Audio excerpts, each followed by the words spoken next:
den Flur entlang.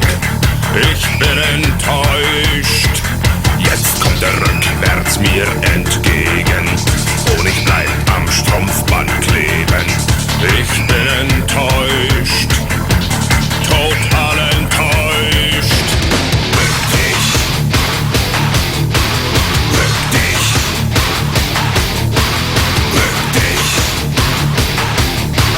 bück dich.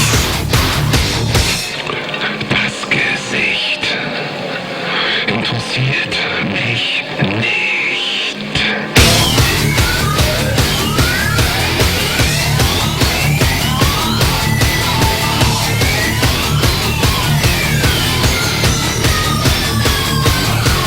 Der Zweibeiner hat sich gebückt, in ein gutes Licht gerückt. Zeig ich ihm, was man machen kann und fang dabei zu weinen an. Der Zweifuß stammelt ein Gebet aus Angst, weil es mir schlechter geht.